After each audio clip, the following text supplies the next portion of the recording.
Tell us about that. I took the job full-time at the sheriff's office as a school resource officer. Is what I started off as, deputy sheriff, school resource officer. Then was there for the kids, keep the kids safe, out of any kind of danger. I also was there for the kids, as far as, bonding with the kids, keeping them,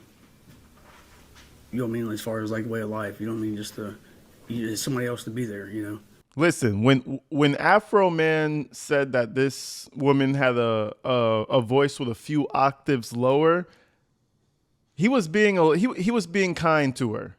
It's more than a few octaves lower, I'll tell you that much. I genuinely was surprised when I heard her talking. But, this is neither here nor there. I just wanted to throw that in there for the intro for y'all. A good intro with Licc'em Lisa. We appreciate her. She gave us so much content. Shout out Licc'em Lisa, bro. Swear to God. But we're not here to talk about Licc'em Lisa today. We're here to talk about Officer Poundcake, because when I tell you my messages were flooded about Officer Poundcake. AG Tactical, why ain't you talk about Officer Poundcake? Officer Poundcake is the best one. AG, you gotta listen. I heard your cries, and now we are here to continue with this trial, man. Listen, I was just watching this shit on my phone yesterday, like on my time off. I usually don't be covering trials when it's like my time off. Man, I'm in front of my TV, watching TV, on my phone watching the Afroman trial. This shit is hilarious. And the more you dive into it, the more things you figure out. Specifically, Officer Poundcake, a.k.a. Sean, what's his name? Sean Culie. There's a few things about Sean Culie that the general public might not know about, and I need to share with y'all. You feel me? Anyways, let's go ahead and check this video out real quick, man. We need to start with the man's ex-wife, who he claimed Afroman had such an impact on destroying his marriage with. So without further ado, run the clip.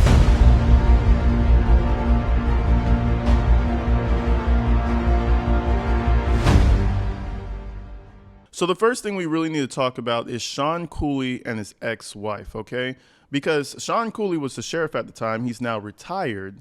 But Afroman really targeted him first with Officer Poundcake. He played the video, and it got so bad to where people actually were sending the officer Poundcakes. I genuinely believe that it probably started between the husky voice woman, Licc'em Lisa, and Sean Culie that formed this whole idea to do a lawsuit against Afroman, right?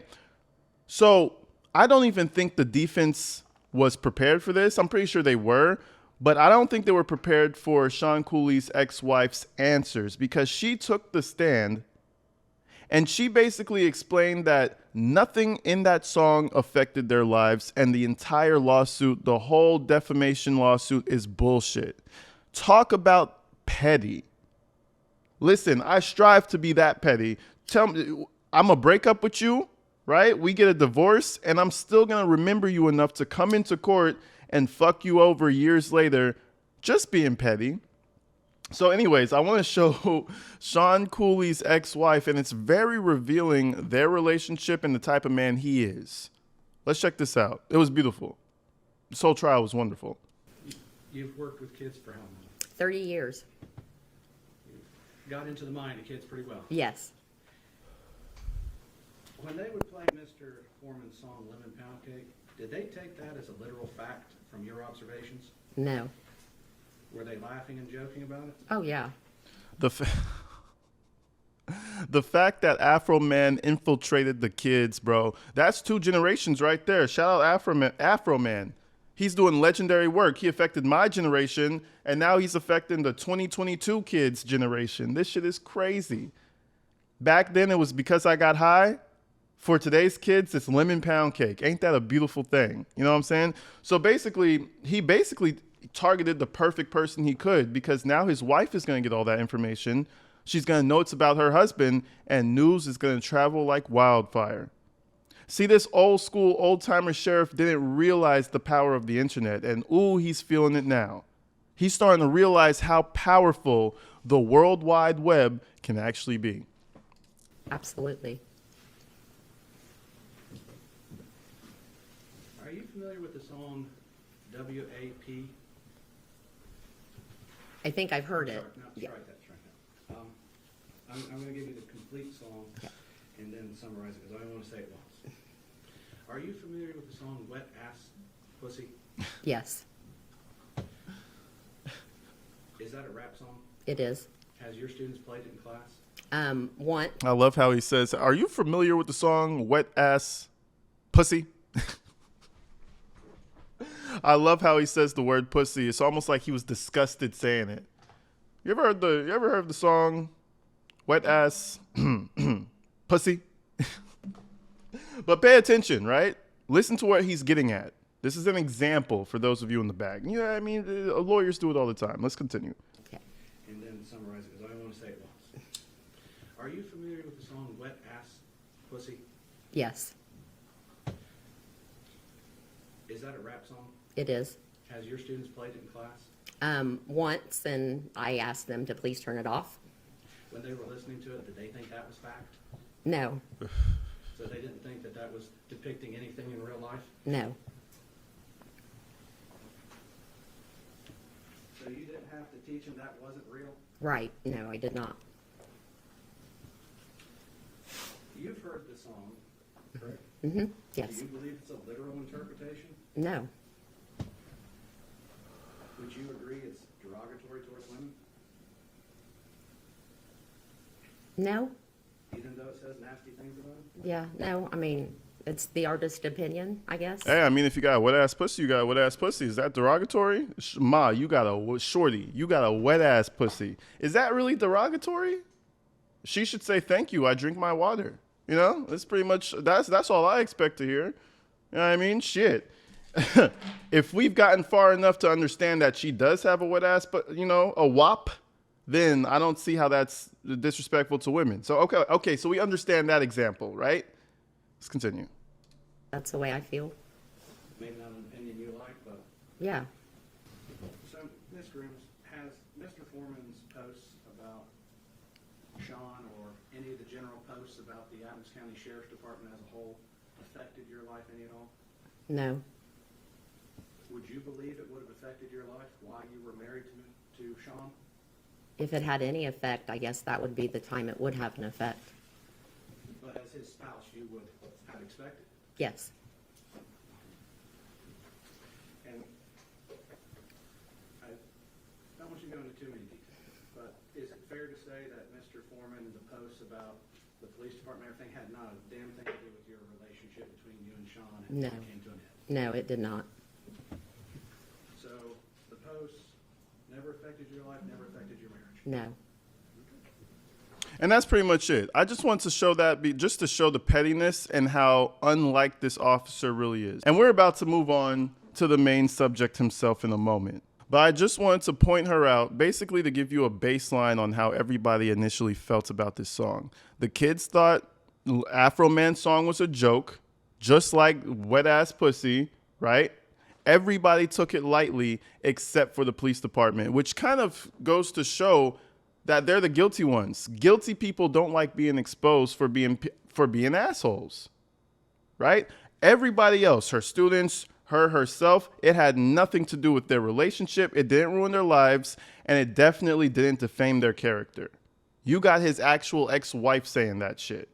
Now, obviously, you have to take it with, with a little grain of salt because she is his ex-wife. But to save you the rest of a headache, we find out during this questioning that she had to get a restraining order against her ex-husband. So again, it kind of goes to show the type of person her ex really is. You know what I'm saying?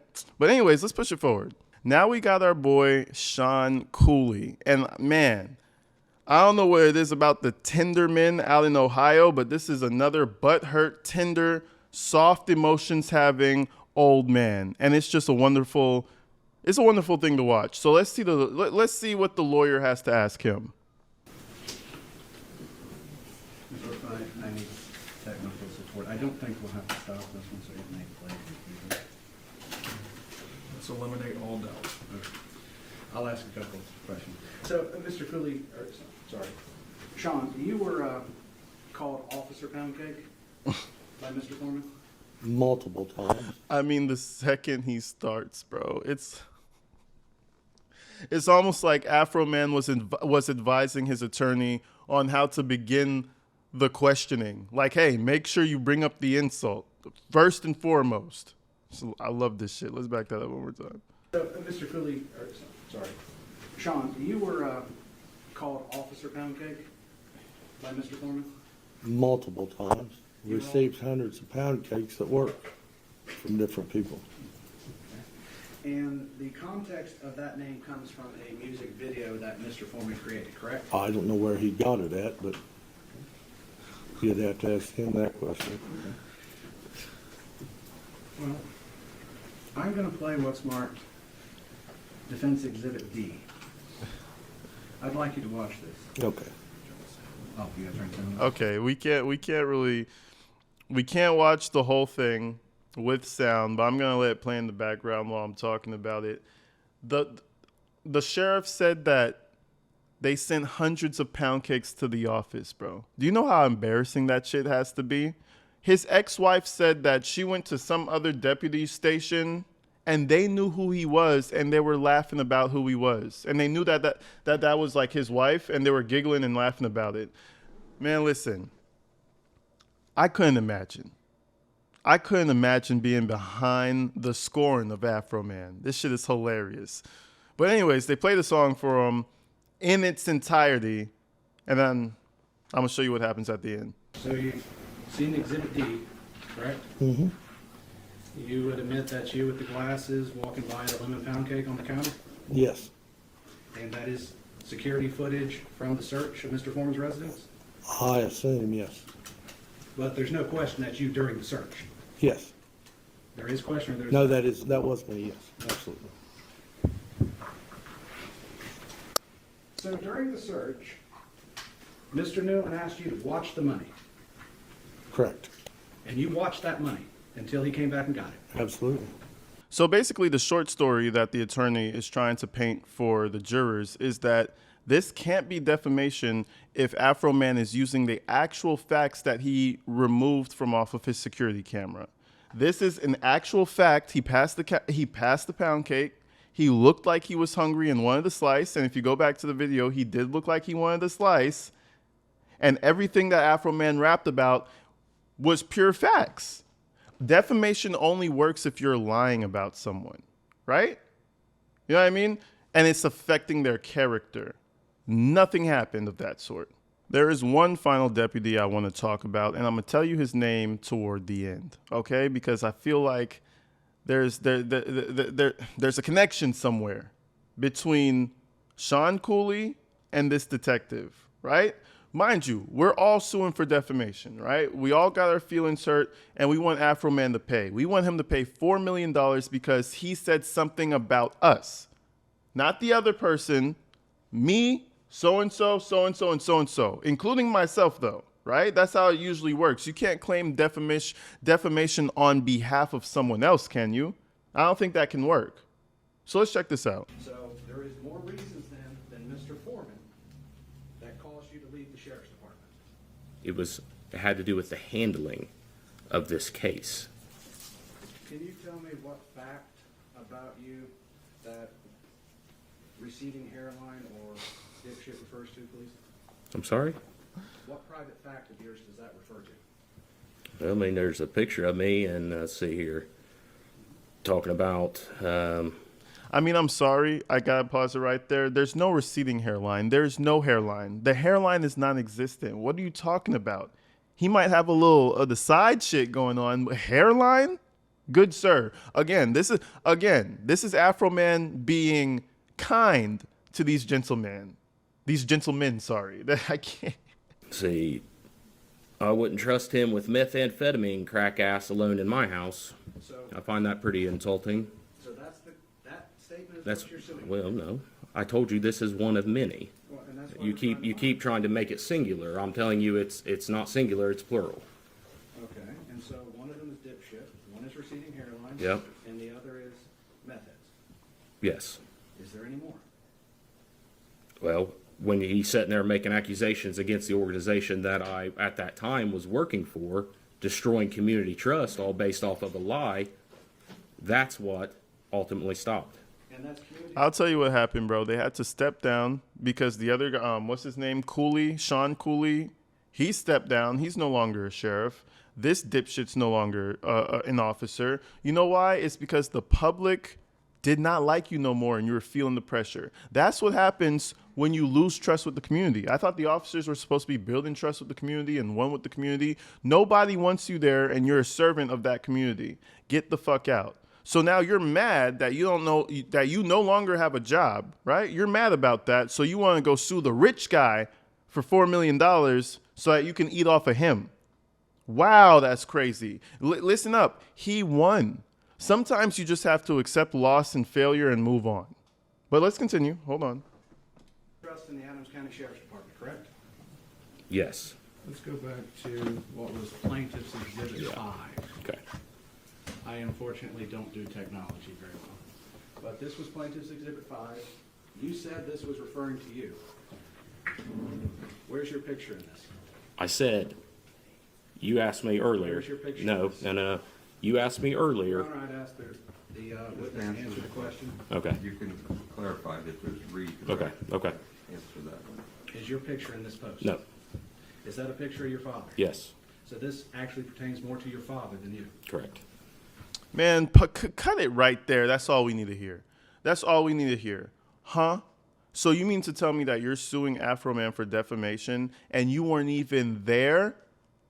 Like, he was probably there in the raid, but I'm talking, you weren't even Afroman's subject matter. You're a nobody. He wasn't even thinking about you. He didn't even make a song about you. But no, you want a little bit of that money, right? So you decided to tag along. And then I was thinking, he said something. He said, that's my dad, not me. And I was like, well, who is this guy's dad? Can you guys guess? I wonder, can you guess? I'm pretty sure you can guess. Let me show you. Right? So I did a little bit of digging. It didn't really take that long. It didn't take long at all. I did a simple search. I said, name of all officers who sued Afroman. And it gave me a beautiful little list. And would you know, the first two people who pop up are Sean Culie and Justin Culie. Now, one could say that's just a big old coincidence, but in Ohio, I really doubt that that's a coincidence. That's Sean Culie's son. And the son decided to join along because Sean Culie probably told him to do so. What fucking idiots. You can't make this shit up. And then I started digging a little bit deeper, right? Sean Culie specifically. You want to know why Afroman got his house raided for narcotics and kidnapping, right? Apparently, Sean Culie was running his own operation, or at least he wanted it to become his own operation, on doing big drug busts in Ohio, as if they even have big organizations out there, right? So I found this article all about Culie, right? Let's see what it says real quick, just 2 paragraphs. It says, he says he will focus on rebuilding the office's drug enforcement capabilities. Drug houses and meth houses are worse than they've ever been in this country, Culie says. Since October, I've talked to well over 1,000 households in the country, and it's always the same complaint. There's drug dealers in the neighborhood. Everything they have is being stolen, and no one's doing anything about it. And to me, that's what the job of a county sheriff's supposed to be. Damn it, I didn't even read it with the accent. I should have been reading it with the accent. Oh well. Your job is to go out and make sure every criminal case is investigated regardless of what it is. So that's pretty much all I wanted to read. You guys could go check out that article. It's on peoplesdefender.com. But I believe that he saw Afroman and he pretty much automatically, dark skin, smelling like weed, super big afro, driving a Rolls Royce through Ohio. He saw Afroman and he immediately said, oh, that's a drug dealer. Let's go get him, boys. Let's go get that drug dealer. Man, Sean Culie. Anyways, guys, stay inside, stay safe. I appreciate y'all. If you want to see the rest of the Afroman coverage in video format, hit the like button. Let me know you want to see it. There's only a couple more people who I really want to look into if we do. So it'll probably be like a 3-part series. But until then, folks, stay inside, stay safe. I love y'all. I'm out. Peace.